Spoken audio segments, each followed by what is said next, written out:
Está no ar o seu Bíblia Fácil, seja muito bem-vindo, muito bem-vinda. Esse é o último episódio da nossa temporada Eventos Finais. Tivemos aí 12 encontros, contando com esse, né? Para a gente discutir, conversar, aprofundar no texto bíblico sobre as coisas que acontecerão pouco antes da volta de Jesus, durante a volta de Jesus. E no episódio passado nós já estávamos no milênio, né? Depois da volta de Jesus. Então hoje nós vamos estudar sobre a nova terra, que é o último estágio disso que eu nem gosto de chamar de final, que é o recomeço, né? Quando Deus vai nos levar de volta para o plano original. Então eu convido você para ficar comigo agora, para estudarmos a Bíblia. Nós vamos nos concentrar especialmente em Apocalipse 21 e 22, mas também vamos ver outros trechos da Bíblia que nos ajudam a entender melhor esse momento da história do universo, né? E se você perdeu os episódios anteriores, é só você ir lá em youtube.com/bibliafácil, é o nosso canal do YouTube, estão todos os episódios, todas as temporadas lá, e você também pode nos seguir no Instagram, que é o @Bíblia Fácil, tá certo? Nós temos também uma outra rede social, que é o Facebook. facebook.com/Bíblia Fácil. Eu acho que o endereço é esse, senão vão colocar corrigido aqui no GC para você, tá bom? É bibliafácil.nt, tá bom? facebook.com/bibliafácil.nt. Pegou aí? Aí você pode nos seguir lá, que vai ter muita coisa para você aproveitar. E se você quer participar do Bíblia Fácil aqui no nosso cenário, você também pode se inscrever no site novotempo.com/participe Bíblia Fácil, tá certo? novotempo.com/participe Bíblia Fácil. E eu quero agradecer a vocês. Chegamos no último episódio, né? Depois de 12 semanas no ar. É muito bom ter vocês aqui. Obrigado pela parceria, pelas conversas fora do ar também, né? Pela compreensão. Acho que foi muito legal estar com vocês aqui nessas semanas, e eu peço que vocês continuem se aprofundando no texto bíblico, continuem estudando a Bíblia. A produção deu para vocês alguns estudos bíblicos das nossas revistas, então aproveita para estudar a Bíblia. A Bíblia é uma fonte inesgotável, e essa fonte inesgotável precisa ser explorada todos os dias. Jesus também chamou a Bíblia de pão. Pão é alimento, né? E a gente não consegue viver sem se alimentar. Se você passar aí 2, 3 dias sem comer nada, você já vai ficar mais fraco, né? Passar uma semana sem comer nada, vai ficar mais fraco. E a gente não pode ficar 2, 3 dias, uma semana sem comer o pão espiritual, né? Tá bom? Então, continuem estudando a palavra. Isso serve para você também de casa. Continue estudando a palavra, porque só temos a aprender com ela. Bem, vamos orar para a gente começar o nosso estudo de hoje? Senhor Deus, eu quero te agradecer, porque nós passamos essas 12 semanas aqui juntos, estudando a palavra de Deus, conhecendo mais a respeito dos eventos finais, e queremos te agradecer porque nós temos a certeza de que o Senhor está no controle da história, Pai.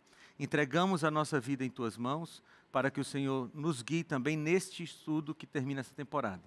Nós queremos estar um dia na nova terra, então fala conosco para que nós possamos nos preparar desde já. Te agradecemos, pedimos o Espírito Santo sobre a nossa mente nesse momento, em nome de Jesus. Amém. Amigos, o nosso tema hoje é a nova terra. A nova terra é o último estágio desse processo dos eventos finais, né? Que já estão acontecendo de alguma forma agora, e que vão se acirrar, vão ficar mais intensos ao longo dos próximos anos. A gente não sabe quanto tempo mais nós temos como história do pecado. Eu espero que pouquíssimo tempo, eu espero que Jesus volte muito em breve, mas a nova terra é o último estágio desse processo. E é o primeiro estágio do retorno da eternidade perfeita. É bom a gente sempre ter essa visão do grande conflito. O que é o grande conflito? O que é esse processo todo que a gente estava estudando? O grande conflito é a história de como Deus está resolvendo o problema do pecado no universo, no ser humano, para levar o ser humano de volta para o Éden. Esse é o grande conflito.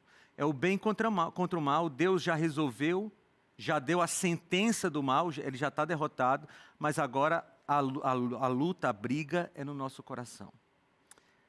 A Bíblia, ela também tem uma certa divisão que aponta para esse tipo de organização. Se você olhar para a sua Bíblia, ela é feita de uma era sem pecado, uma era com pecado e depois uma era sem pecado. Como assim? Você pega Gênesis capítulo 1 e Gênesis capítulo 2, uma era sem pecado. Gênesis capítulo 3 até Apocalipse capítulo 20, uma era com pecado. E Apocalipse 21 e 22, volta à era sem pecado. Então, nós estamos caminhando nesse caminho, nós estamos caminhando nessa vereda até chegar de novo na era sem pecado. E a gente vai morar eternamente na nova terra. Né? Às vezes a gente fala assim de maneira displicente, né? Quantos querem morar para sempre no céu? Né? Bem, mas a Bíblia não diz que a gente vai morar para sempre no céu. Quanto tempo nós vamos ficar no céu, segundo o que a gente estudou na semana passada?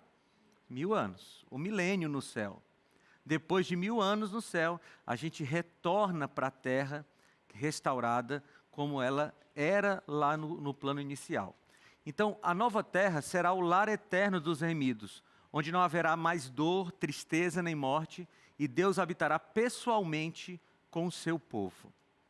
O trono de Deus, segundo o Apocalipse, nós vamos ler daqui a pouco, o trono de Deus será transferido do terceiro céu para a terra. Você já pensou nisso? O trono de Deus vai ser transferido do céu para a terra. Deus habitará conosco aqui na terra, o próprio Deus. Vai ser um privilégio, né? Muito bem, como será a nova terra? Agora a gente vai se concentrar um pouco ali em Apocalipse capítulo 21. Eu quero convidar vocês de novo para a gente fazer aquele passeio pelos capítulos de Apocalipse, só para você perceber como há uma lógica no livro do Apocalipse. Eu espero sinceramente que você esteja voltando para casa, você que está assistindo toda a temporada, esteja agora com o sentimento de que não precisa mais ter medo do livro do Apocalipse. Dá para entender, né? Se você vai estudando devagar, com atenção, comparando os textos, você consegue entender o Apocalipse. Então, olha, vem comigo aí para Apocalipse capítulo 18, né? A gente já viu, já estudamos capítulo 15, 16, já vimos parte das 3 mensagens angélicas. O capítulo 18 é o anúncio da queda da Babilônia e essa derrota final do inimigo de Deus, do inimigo do povo de Deus. No capítulo 19, nós temos a volta de Jesus. É o capítulo que descreve a volta de Jesus. Capítulo 20, que foi o capítulo no qual nós nos concentramos semana passada, é o capítulo que fala sobre o milênio, o que acontece logo depois da volta de Jesus, pelos próximos 1000 anos. E quando acaba o milênio, nós vimos que a cidade santa desce, a ressurreição dos perdidos, dos ímpios que estavam logicamente mortos, eles ressuscitam, são enganados pela última vez por Satanás, e então eles sofrem a segunda morte. Lembram dessa expressão que está no Apocalipse, né? A segunda morte. Então, quando a terra ela é renovada, né, com fogo, a terra, o fogo que vem do céu consome pecado e pecadores, há uma recriação da terra. Então a cidade santa desce e nós teremos de novo a terra restaurada. Aí a gente chega no Apocalipse 21, que é a descrição da nova terra, 21 e 22. Nós vamos ler agora 21, 1 a 4. Diz assim, João está olhando e ele diz, vi novo céu e nova terra, pois o primeiro céu e a primeira terra passaram e o mar já não existe. Deixa eu só fazer um comentário sobre essa expressão do mar não existe. Veja, há uma discussão entre os teólogos se essa é uma afirmação categórica de que não haverá mar na nova terra. E há uma outra vertente que é a que eu prefiro acreditar. As duas podem ser verdade, né? Não tem nenhum pecado em acreditar em uma ou na outra. Eu não acredito nessa primeira de que o mar não existirá, porque o mar existia na criação original. Então, Qual é essa outra vertente, essa outra explicação? Onde João estava escrevendo, ou de onde João estava escrevendo esse texto? Ele estava escrevendo da ilha de Patmos, né? Ele estava isolado, a ilha de Patmos era uma prisão. Então, quando João escreve, o que significa o mar para ele? O mar é a separação dos seus queridos. Ele estava separado da igreja que ele amava, ele estava separado dos seus amigos. Então, muito provavelmente, quando João diz, o mar já não existe, ele poderia estar olhando para o mar e dizendo assim, não tem mais essa separação, não tem mais esse sentimento de solidão que eu sinto, não tem mais a ausência das pessoas que a gente ama. É muito provável que seja isso. Eu prefiro esta explicação para essa expressão de João, o mar já não existe. Vi também a cidade santa, a nova Jerusalém, que descia do céu da parte de Deus, ataviada como noiva, adornada para o seu esposo. Então ouvi grande voz vinda do trono dizendo, eis o tabernáculo de Deus com os homens. Deus habitará com eles. Eles serão povos de Deus e Deus mesmo estará com eles. Para um pouquinho e olha para cá. Você imagina agora o apóstolo João tendo essa visão. E ele olha em visão para a cidade santa. E a cidade santa era uma beleza, assim, que ele não conseguiu descrever. Então o que foi que João fez? Ele achou o que ele conhecia de mais bonito para descrever a cidade santa. Ele diz, a cidade santa é como uma noiva que está ataviada para o seu noivo. É lógico que essa expressão do noivo, ela já vinha sendo usada por Jesus várias vezes no Novo Testamento, né? Quando ele fala, por exemplo, da parábola das 10 virgens, né? Ele usa a figura do noivo para falar dele. Mas eu gosto dessa expressão de João como uma noiva ataviada para o seu noivo, né? Porque ele está falando que a cidade era muito bonita. Muito bem. E olha aquela informação que eu disse para vocês, o tabernáculo de Deus com os homens. Deus habitará com eles. E veja como a doutrina do santuário é central na Bíblia. Eu costumo dizer que a doutrina do santuário, ela é a espinha dorsal da Bíblia, porque você tem de Gênesis a Apocalipse a doutrina do santuário sendo conectada. E aqui nós temos de novo a doutrina do santuário sendo evidenciada, porque ele diz que o tabernáculo de Deus está com os homens. Deus habitará com eles. Vocês lembram qual era o propósito do tabernáculo? Abra sua Bíblia aí, a gente volta já para Apocalipse, mas vai lá em Êxodo capítulo 25. Vamos ver aqui. Êxodo capítulo 25, versículo 8. Êxodo capítulo 25, versículo 8. Quando Deus estabeleceu o tabernáculo na terra. 25, 8 diz assim, e farão para mim um santuário, para que eu possa habitar no meio deles. Essa aqui foi a solução paliativa de Deus para o pecado no mundo. Porque quando você vai em Gênesis, a Bíblia diz que na viração do dia, todo dia Deus ia ter com o casal. Todo dia Deus ia pessoalmente. Quando o pecado fez separação entre os seres humanos e Deus, Deus deu um jeito de estar no meio do povo, com o santuário. E ele vinha no Shekinah, não é? Só que aí o santuário deixou de ser o centro da adoração, ou pelo menos a adoração no santuário se enfraqueceu por causa da espiritualidade do povo.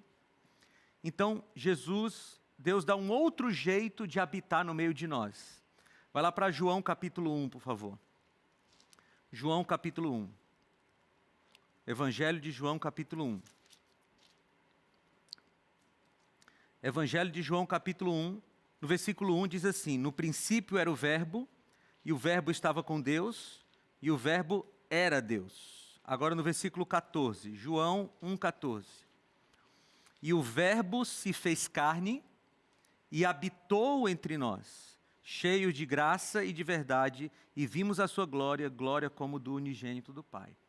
O verbo que foi traduzido aqui no português como habitou, ele poderia ser traduzido literalmente como tabernaculou.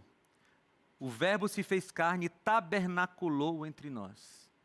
Veja, mais uma vez, Deus dá um jeito de estar no meio do seu povo. Foi no Éden, foi no santuário, agora Jesus habita conosco na terra, só que Jesus teve que voltar depois da sua ressurreição para esse trabalho que ele está fazendo hoje, o trabalho de sumo sacerdote. Então, de novo, Jesus vem agora para habitar no meio do seu povo de maneira definitiva. Amigos, não dá para a gente compreender o amor de Deus. Por isso que Paulo diz que o amor de Deus nos constrange. Porque quando a gente pensa num Deus que foi ofendido, porque Deus foi ofendido pelos seres humanos, Deus foi rejeitado pelos seres humanos. Os seres humanos muitas vezes preferem o pecado do que Deus, mas Deus sempre deu um jeito de habitar no meio do seu povo. Seja pessoalmente, seja pelo tabernáculo, seja em Cristo, ou na nova terra como o próprio Deus. Então, eu sempre gosto de olhar para isso pensando assim, o maior interessado em que nós estejamos na nova terra é o próprio Deus, porque Ele quer habitar conosco. E nós vamos ter o privilégio de ver a Deus face a face, de conversar com Deus. E, pastor, mas vai ser muita gente, calma, que tem a eternidade toda, né, para conversar com o nosso Deus. E aí no final, no versículo 4, tem a promessa, e lhes enxugará dos olhos toda lágrima, e a morte já não existirá, já não haverá luto, nem pranto, nem dor, porque as primeiras coisas passaram. Aqui está uma descrição da nova terra que deveria encher os nossos olhos, né? Bem, eu quero ir para esse lugar. Eu quero ir para esse lugar onde a cidade não há separação. Eu quero ir para essa cidade tão linda. Eu quero ir para o lugar onde Deus mora. E eu quero ir para um lugar onde não tem mais morte, nem pranto, nem dor. Muito bem, a nova terra será a restauração completa de toda a criação, onde Deus estabeleceu um novo céu e uma nova terra, após o fim de todas as coisas. Neste lugar, Deus habitará diretamente com seu povo, e haverá o fim de todas as formas de sofrimento, dor e morte. Esta nova realidade reflete a realização final do plano da redenção e a restauração eterna da harmonia perfeita entre Deus e a humanidade. Agora, que promessa encontramos lá em Daniel 7:27, que se relaciona com a nova terra? Daniel capítulo 7, versículo 27. Daniel é aquele capítulo que está em paralelo com o capítulo 2. E no versículo 27, já na explicação do anjo, nós encontramos uma promessa. E a promessa é essa aqui, ó. O reino e o domínio e a majestade dos reinos debaixo de todo o céu serão dados ao povo dos santos do Altíssimo. E o seu reino será eterno, e todos os domínios o servirão e lhe obedecerão. Agora, a gente já leu esse texto aqui, acho que umas 2 vezes nessa temporada.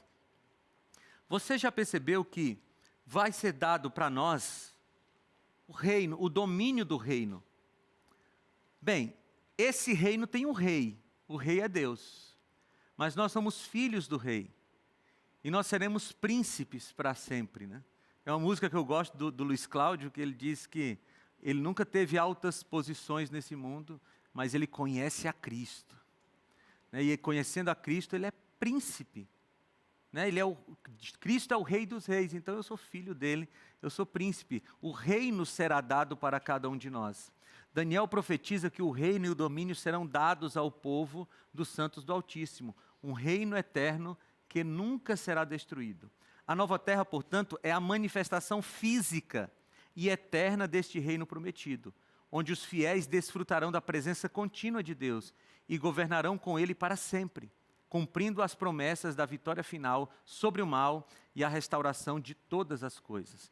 Nesse ponto aqui, irmãos, nesse momento aqui, amigos, não existe nenhuma gota de mal em nenhum lugar do universo. Por isso que é importante a gente compreender aquela doutrina sobre a não existência do inferno. Porque senão, pensem comigo, nós estamos aqui na nova terra, o universo inteiro foi restaurado, não tem mais mal, mas aí você diz assim, calma, tem um lugar do universo, em algum lugar do universo, que que o mal nunca deixará de existir naquele lugar chamado inferno. Não faz sentido, porque a promessa de Deus é: eu vou fazer tudo novo, todas as coisas novas. Eis que faço novas todas as coisas. Então, não tem como ter um lugarzinho onde o mal existe para sempre.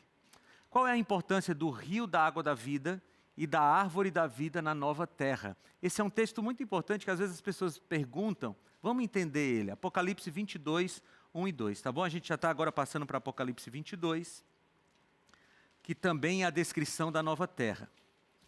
Apocalipse capítulo 22. Diz assim: então me mostrou o rio da água da vida, brilhante como cristal, que sai do trono de Deus e do Cordeiro. No meio da sua praça, de uma a outra margem do rio, está a árvore da vida, que produz 12 frutos, dando o seu fruto de mês em mês, e as folhas da árvore são para a cura dos povos. Bem, aqui tem duas coisas, né? O rio da água da vida, que sai do trono de Deus, que é ali o símbolo da abundância, do cuidado de Deus. E tem essa árvore da vida que produz 12 frutos. E o fruto diz que é cura para todos os povos. Aí você me pergunta, mas como assim cura, pastor? Você acabou de dizer que não vai ter mais dor, não vai ter mais doença, não vai ter mais morte. Como assim cura? Amigos, o sentido dessa frase aqui são para a cura dos povos, é o sentido de manutenção da saúde. Esse fruto será a manutenção da nossa saúde eterna. Aí você me pergunta, mas pastor, não poderia, por que precisa comer esse fruto? Por que precisa existir algo que nós teremos que ingerir para a manutenção da nossa saúde perfeita? Amigos, nós precisaremos da eterna lembrança de que nós não somos eternos por causa, ou não seremos eternos por causa de nós mesmos. Nós precisaremos da eterna lembrança de que só teremos vida eterna, abundância de saúde, nada de doença, só temos tudo isso porque nós recebemos isso de Deus. Isso é importante, sabe por quê? Porque a graça de Deus continuará em evidência. Porque todos os pecadores, todos os salvos, agora não mais pecadores, né? Todos os salvos que estarão na nova terra, eles só estarão na nova terra por causa da graça de Cristo. E o fruto da árvore da vida, ele é uma lembrança constante da graça de Cristo. Porque todos os meses, segundo o que a gente leu no texto, todos os meses, quando nós formos lá fazer manutenção da nossa saúde perfeita, nós nos lembraremos que só temos aquela saúde perfeita porque a graça de Deus nos deu. Só estaremos lá porque a graça de Deus nos dá. E nós continuaremos sendo gratos a Deus por toda a eternidade. Por toda a eternidade. Pode falar. Pastor, mas esta saúde não está vinculada a doenças, a problemas, males, deficiências? Nenhum. É manutenção do estado de perfeição. Talvez essa seja a melhor expressão. Manutenção do estado de perfeição. Não existe nada, nós seremos como éramos em Adão e Eva no Éden, sem nenhuma doença. O que nos traz doenças? O pecado. É o vírus do pecado que gera em nós todas as outras fraquezas que nós temos. Então, não é que a gente está escapando de doença, a gente está mantendo a nossa perfeição. Muito bem. Na nova terra, o rio da água da vida e a árvore da vida simbolizam a provisão contínua e a renovação da vida que Deus oferece ao seu povo. Estes elementos garantem saúde eterna e acesso livre à cura divina, representando a abundância e a fertilidade da vida eterna sob o governo de Deus, onde suas bênçãos fluem sem restrição. Agora, outra pergunta: como os habitantes da nova terra viverão e se relacionarão?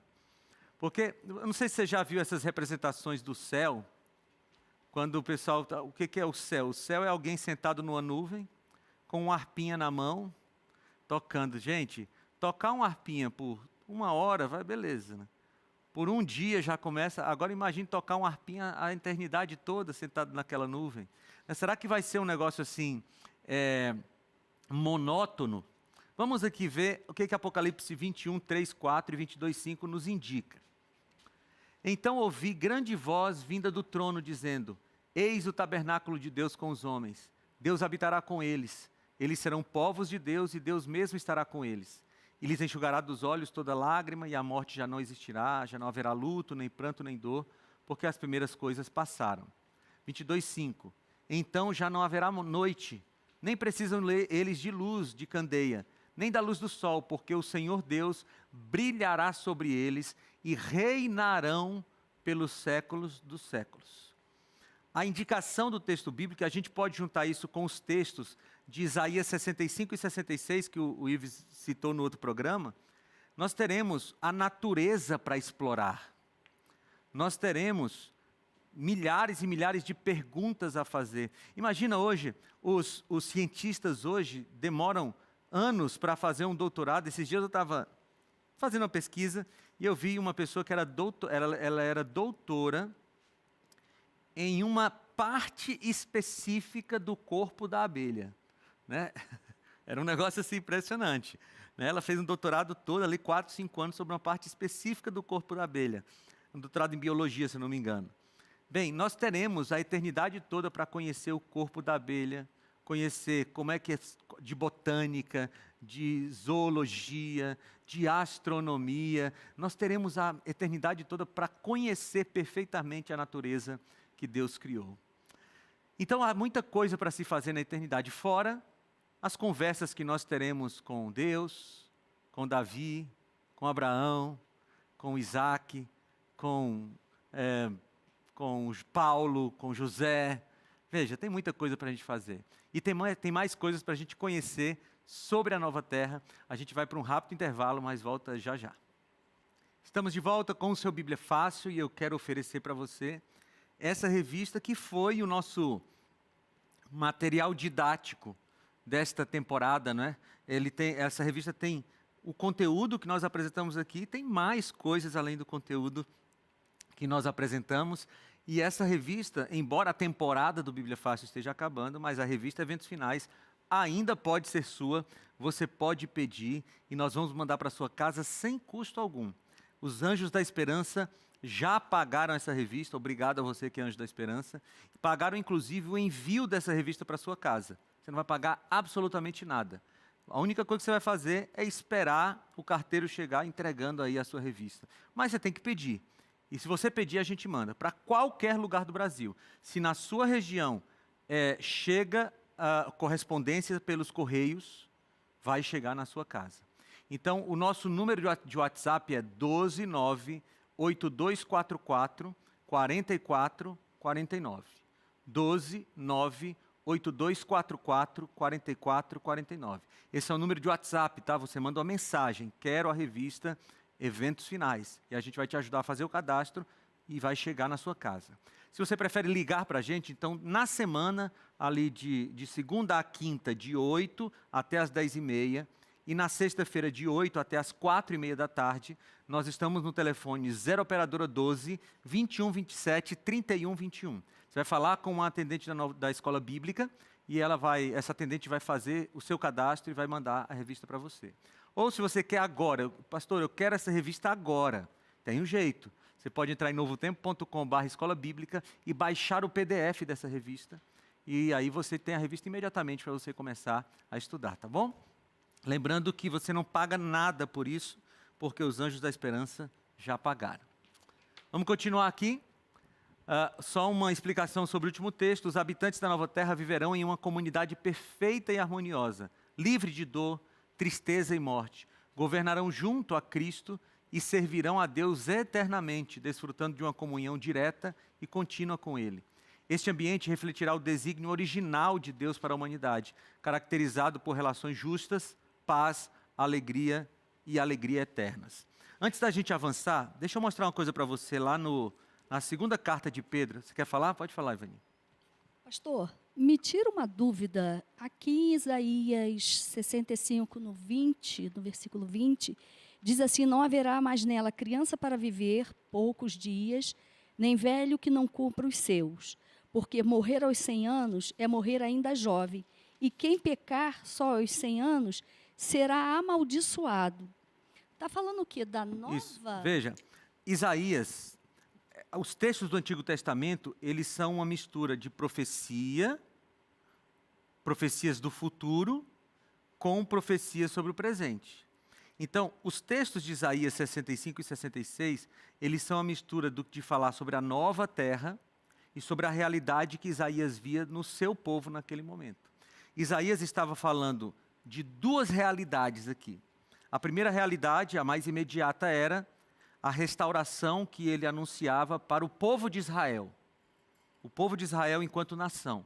Lembre-se que eles estão vindo aqui de uma grande apostasia. Ele está prometendo que, se o povo de Israel voltar-se para Deus, não vai ter morte de criança, e quem morrer com 100 anos vai morrer jovem. Então, uma parte desse capítulo é uma profecia para Israel. A outra parte é uma profecia para a nova terra.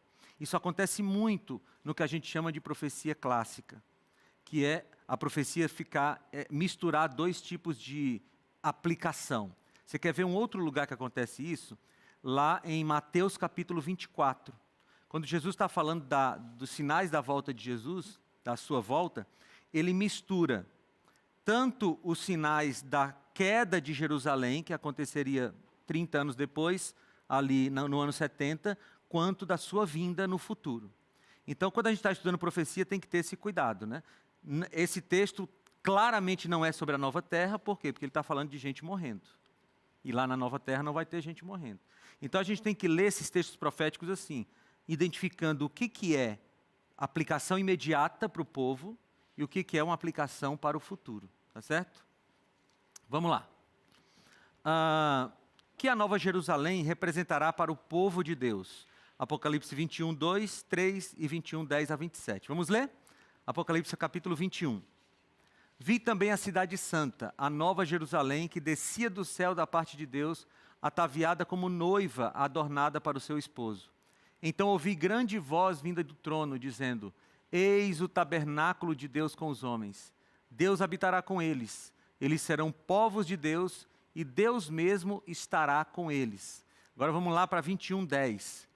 E me transportou em espírito até uma grande e elevada montanha, e me mostrou a cidade santa, Jerusalém, que descia do céu da parte de Deus, a qual tem a glória de Deus. O seu fulgor era semelhante a uma pedra preciosíssima, como pedra de jaspe cristalina. Tinha grande e alta muralha, 12 portas, e junto às portas 12 anjos, e sobre elas nomes escritos que são os nomes das 12 tribos dos filhos de Israel.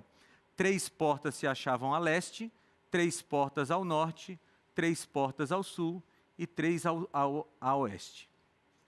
Aqui, João está tentando descrever o que ele viu. Pode crer que é muito mais lindo do que ele está dizendo aqui, porque a linguagem de João era muito limitada para descrever. Mas ele olha para a cidade e ele diz assim: parece uma pedra de cristal transparente. Como você consegue imaginar isso? Será que ele estava vendo o muro e através do muro ele estava vendo a cidade? Não sei. Mas ele diz que é como pedra preciosa. Aí ele vê um muro muito alto. E cada parte desse muro, cada lado desse muro, tem 3 portas. São 12 ao todo. Cada uma com o nome de uma das tribos de Israel. Por quê? Porque as tribos de Israel, elas são uma espécie de representação de todos os salvos. Você lembra do número 144 mil? Os 144 mil, ele é um número simbólico de todos os salvos, e ele é um múltiplo de 12. É um múltiplo de 12. Por quê? Porque o número 12 representa essa totalidade dos salvos. Por isso que a cidade tem 12 portas e 12 anjos. Por quê? Porque ela está representando que ali estão todos os salvos que aceitaram a Jesus enquanto estavam aqui na terra. Ela quer falar, depois eu deixo você falar, Ives, pode falar. Pastor, uma dúvida. No programa passado, nós falamos sobre o juízo final, sobre o julgamento de Deus. Uhum. E a Bíblia também nos fala que nós, os santos, vamos julgar até os anjos. Como assim? Veja, quando a Bíblia fala de julgamento a nosso respeito, esse julgamento é o julgamento comprovatório.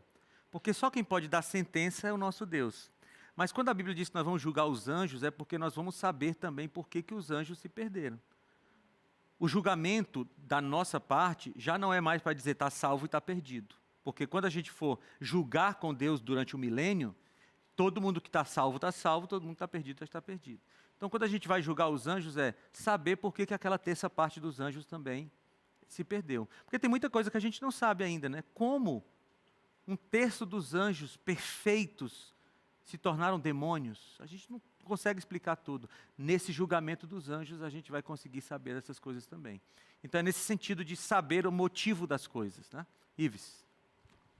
Pastor Felipe, ao estudar o capítulo 22 de Apocalipse, tem um versículo que me despertou muita atenção. Mas eu vou ler um anterior para poder dar sentido do que está sendo falado, que é o versículo 13 do capítulo 22. Eu sou o Alfa e o Ômega, o princípio e o fim, o primeiro e o derradeiro. Bem-aventurados aqueles que guardam os seus mandamentos, para que tenham direito à árvore da vida e possam entrar na cidade pelas portas. Ou seja, a todo momento de todas as semanas que estudamos, nós sabemos que somos salvos pela graça. Mas me parece que os mandamentos são uma espécie de uma credencial para que você tenha acesso a essa árvore da vida. É uma única maneira. Na tua versão diz, bem-aventurado aqueles que guardam os mandamentos? Porque na minha versão, versículo 14... Guardam os mandamentos, diz aqui. Pois é, aqui na nova Almeida atualizada, eles traduziram assim, bem-aventurados aqueles que lavam as suas vestes para que tenham direito à árvore da vida. Então, o sentido aqui é de aqueles que lavaram as suas vestes no sangue de Cristo. Você sabe dizer qual é a versão da sua Bíblia aí, não? Lá no começo tem a versão da sua Bíblia. É a NVI? Almeida Corrigida Fiel. Corrigida e Fiel, né? Isso. Muito bem. Essa tradução, aqui, a Nova Almeida Atualizada, ela se aproxima mais do original. Então, os tradutores aí escolheram a guarda dos mandamentos, aqui eles escolheram lavar as vestes. Veja, se for guarda dos mandamentos, não seria alguma coisa, eu diria, herética. Por quê? Porque a guarda dos mandamentos é um sinal de quem foi salvo pela graça, né? Lá em Efésios capítulo 2, 8 a 10, diz que nós somos salvos pela graça, mediante a fé. Isso não vem de nós, é dom de Deus, e nós fomos salvos para as boas obras. Então, as boas obras são um resultado da salvação pela fé. Mas eu acredito que essa tradução aqui, bem-aventurados aqueles que lavam as suas vestes, ela representa melhor. Por quê? Porque nós só estaremos lá porque nós somos lavados pelo sangue de Cristo e fomos salvos pelo sangue de Cristo, tá? Depois eu quero dar uma olhadinha nessa sua versão aí. Vamos lá. Apocalipse 21, 14 a 17. Ele continua descrevendo a nova terra, tá? A muralha da cidade tinha 12 fundamentos e estavam sobre estes os 12 nomes dos 12 apóstolos do Cordeiro. Veja, tem 12 portas, cada porta com o nome de uma tribo, tem 12 anjos, agora tem 12 fundamentos, cada fundamento com o nome de um dos apóstolos de Cristo, do Cordeiro. Aquele que falava comigo tinha por medida uma vara de ouro, para medir a cidade, e as suas portas e a sua muralha. A cidade é quadrangular, é um quadrado, de comprimento e larguras iguais. E mediu a cidade com a vara até 12.000 estádios. O seu comprimento, largura e altura são iguais. Mediu também a sua muralha, 144 côvados, medida de homem, isto é, de anjo. Deixa eu ver se... Aqui, continua. A estrutura da muralha é de jaspe. Também a cidade é de ouro puro, semelhante a vidro límpido. Os fundamentos da muralha da cidade estão adornados de toda espécie de pedras preciosas. O primeiro fundamento é de jaspe, o segundo de safira, o terceiro é de calcedônia, o quarto de esmeralda, o quinto de sardônio, o sexto de sárdio, o sétimo de crisólito, o oitavo de berilo, o nono de topázio, o 10º de crisópraso, o 11º de jacinto e o 12º de ametista. Versículos 21 e 22, 21 a 23. As 12 portas são 12 pérolas, e cada uma dessas portas de uma só pérola. Imagina, né? Hoje as pessoas encontram uma pérola assim pequenininha e ela vale milhões. Aqui você tem 12 portas, cada uma de uma pérola só. A praça da cidade é de ouro puro, como vidro transparente. Nela não vi santuário, porque o seu santuário é o Senhor, o Deus Todo-Poderoso e o Cordeiro. A cidade não precisa nem de sol nem de lua para lhe darem claridade, pois a glória de Deus a iluminou e o Cordeiro é a sua lâmpada. 24 a 27. As nações andarão mediante a sua luz, e os reis da terra lhe trazem a sua glória. As suas portas nunca jamais se fecharão de dia, porque nela não haverá noite, e lhe trarão a glória e a honra das nações. Nela nunca jamais penetrará coisa alguma contaminada, nem o que pratica abominação e mentira, mas somente os inscritos no livro da vida do Cordeiro. Que descrição linda, né? Imagina essa cidade com portas de ouro, com portas de pérola, com ruas de ouro. E João imagina João vendo aquilo pela profecia, pela visão profética, e ele olha, o ouro é tão puro que o ouro é transparente, né? Os muros são pedras preciosas para todo canto, e pode colocar pedra preciosa e ouro, porque nessa cidade não tem ladrão, né? Não tem ninguém para ficar tirando as pedras preciosas. É tudo muito bom. Mas tem uma coisa que me chama a atenção nessa descrição da Cidade Santa. Veja, a cidade é maravilhosa, ela é alta, os muros são altos, ela é grande, ela é bonita. Mas na descrição aqui tem uma coisa que me chama muita atenção. Capítulo 21, versículo 24. Ele está descrevendo a estrutura física da cidade, ele está descrevendo tudo, mas ele diz assim: as nações andarão mediante a sua luz. Você percebe que a cidade santa é descrita por João, maravilhosa, mas a cidade santa está vazia? O verbo aqui diz que as nações andarão na luz de Deus.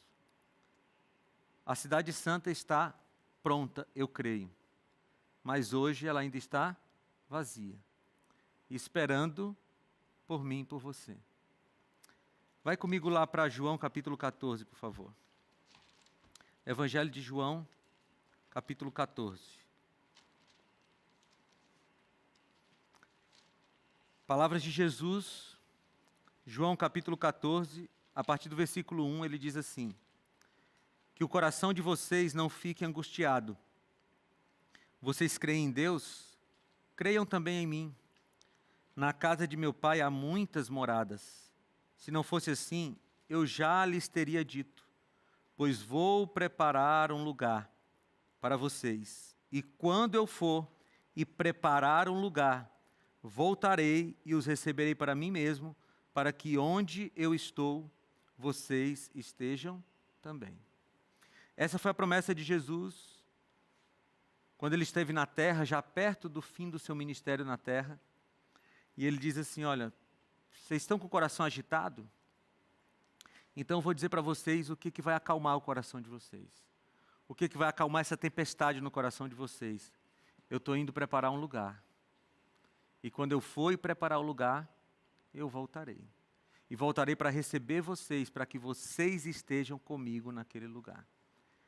Esse lugar é descrito por João, o novo céu e a nova terra. A cidade santa onde nós vamos morar, onde será a capital do mundo. E a partir dela nós vamos poder explorar o mundo inteiro. E o que a gente precisa fazer? A gente precisa estar todo dia com Jesus. A gente precisa estar todo dia ligados a Jesus, em comunhão com Ele. Sabe por quê? Porque a salvação é recebida só por meio de Cristo. E aqueles que estão desligados de Cristo não conseguem receber a salvação que vem dele. Por isso a gente precisa todo dia da nossa comunhão diária com Deus. Essa comunhão com Deus que é feita através da Bíblia e da oração. Nós tivemos aqui 12 semanas intensas de estudo da Bíblia. Mas isso não pode parar aqui, né? Eu não sei se vocês perceberam, mas nas últimas semanas vocês passaram pelo menos uma hora inteira, praticamente uma hora inteira. O nosso programa são 56, 57 minutos. Praticamente uma hora inteira estudando a palavra de Deus. E alguns me disseram assim: pastor, passava rápido, né? Porque a gente estava estudando a palavra. É isso mesmo. Agora, quando voltar para casa, continua tirando todo dia um tempo para estudar a Bíblia, para conhecer as verdades de Deus. Você de casa também precisa estudar a palavra, porque é aqui que a gente encontra a verdade e a verdade que nos liberta. Eu tenho um convite para você e para vocês também, né? Esse convite é: você gostaria de se preparar para habitar na Cidade Santa? Você gostaria de viver a vida ao lado de Jesus e adequar a sua vida de tal forma que você esteja pronta para viver com Jesus? Você pode estar me olhando e dizendo assim: mas pastor, eu sou muito pecador, sou muito pecadora. Isso não é um problema, porque todos nós somos muito pecadores e muito pecadoras. O problema é quando esses pecadores não buscam a Jesus. Mas a promessa de Jesus é: se você buscar a Jesus, Ele vai te perdoar. Se confessares os teus pecados, Ele é fiel e justo para perdoar todos os seus pecados e purificar de toda injustiça. 1 João 1,9. Se você quiser mesmo, Jesus está na sua vida e Ele pode te levar para o céu. Vou fazer o seguinte: é o último episódio, né? Então eu tenho um apelo para vocês e para você. Vocês querem se preparar para a volta de Jesus? Você quer se preparar para a volta de Jesus? Então, se você quer, fique em pé, que eu quero orar com você daqui a pouco, depois da música. Você pode ficar em pé já. Se você quiser se preparar para a volta de Jesus, está pronto naquele dia, fica em pé e depois da música a gente vai orar juntos. Você de casa também quer? Você consegue ficar em pé aí na sua casa? Se aproximar da TV, talvez, ouvir esse hino e depois orar comigo para que a gente possa caminhar juntos rumo à nova terra. Ouça esse hino e tome a sua decisão. Além do rio azul, as ruas são de ouro e de cristais. Ali tudo é vida, ali tudo é paz, morte e choro, nunca mais. Tristeza e dor, nunca mais. Verei o grande rio da vida, claro como um cristal. Verei a face do meu mestre querido. Não haverá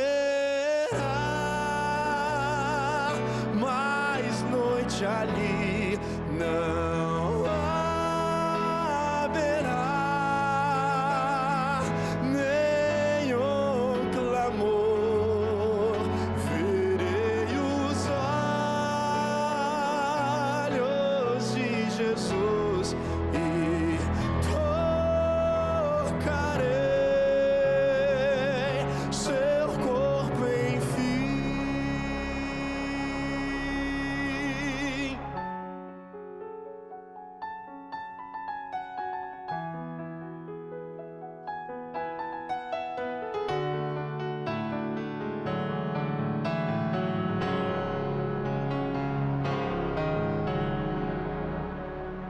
As nações andarão em sua luz e as portas jamais se fecharão. A cidade é de ouro puro, de jaspe é seu muro, além do rio azul. Morte, choro, tristeza e dor, nunca mais,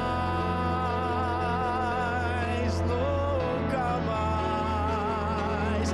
Morte, choro, tristeza e dor,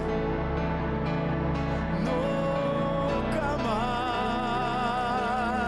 nunca mais, não haverá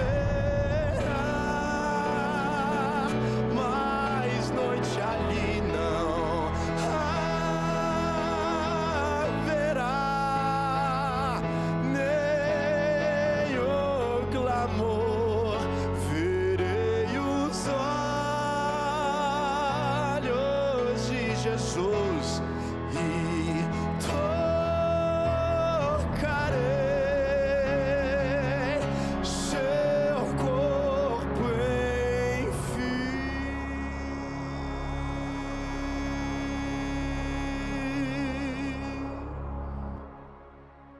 Amém. Essa é a nossa grande expectativa, né? Nós vamos estar lá pela graça de Deus, amém? Se a gente continuar fiel a Deus, continuarmos fiéis a Deus, nós estaremos lá. E você de casa também estará lá, pela graça dele. Vamos orar? Senhor Deus, nós estamos encerrando essa nossa temporada com um coração muito grato, Senhor, porque o Senhor falou conosco diversas vezes. O Senhor falou de maneira poderosa ao nosso coração. E nós estamos agora, Senhor Deus, com o coração ardendo de vontade de chegar logo o dia de te encontrar pessoalmente. Nós queremos fazer parte desse encontro especial. Por isso, Senhor, nós te pedimos pela tua graça, nos salva e nos mantém salvos até o dia de nos encontrarmos contigo. Nós queremos ser fiéis à tua palavra, ser fiéis a ti. E pedimos a tua graça em nome de Jesus. Amém, Senhor. Amém. Eu posso dizer que 15 anos atrás o Ives era um Ives.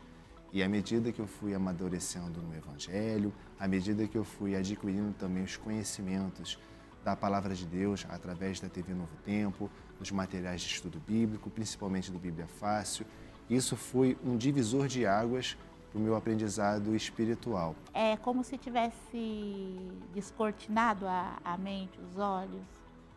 E é muito bom e eu agradeço muito por ter tido a oportunidade de ter esse novo aprendizado na minha vida. Eu creio que o maior propósito de Deus, através da Rede Novo Tempo, para as nossas vidas, foi nos levar mais perto dele, mais perto da palavra, da Bíblia. Eram dúvidas que a gente, como evangélico, a gente já tinha muitas dessas dúvidas e aqui foram todas esclarecidas. Para mim, eu saio daqui com um novo aprendizado, com uma base espiritual, uma base bíblica importantíssima para a minha vida. E que essa é a mensagem que a gente não pode parar de pregar. Acho que algumas denominações precisam retornar a pregar enfaticamente isso. A volta de Jesus, porque está próximo. A gente espera um dia se encontrar com Jesus. É para isso que a gente serve a Ele e, assim, a gente se emociona até de pensar que um dia você poder conversar, abraçar Jesus, é muito emocionante. O que a gente tem visto tantos conflitos, tantos problemas, tantas dificuldades, e estar em uma terra onde nós estaremos sempre com Jesus, livre de qualquer problema, de qualquer tensão, é a nossa razão. É por isso que nós estamos servindo a Deus, é por isso que nós escolhemos estar ao lado de Cristo para também estarmos ao lado dele na vida eterna. Não vamos adquirir tesouros aqui na terra, vamos adquirir lá no céu, que é estar em comunhão com o Senhor Jesus. Hoje eu me vejo, o Ives de hoje, um novo Ives. Um Ives mais maduro, um Ives mais decidido, um Ives mais apto a servir, um Ives totalmente transformado. E eu creio que isso apenas é uma nova abertura de caminhos, mas além disso é um novo começo. Não acaba aqui. Eu nasci de novo para que ainda tenha uma jornada muito a atravessar no Evangelho.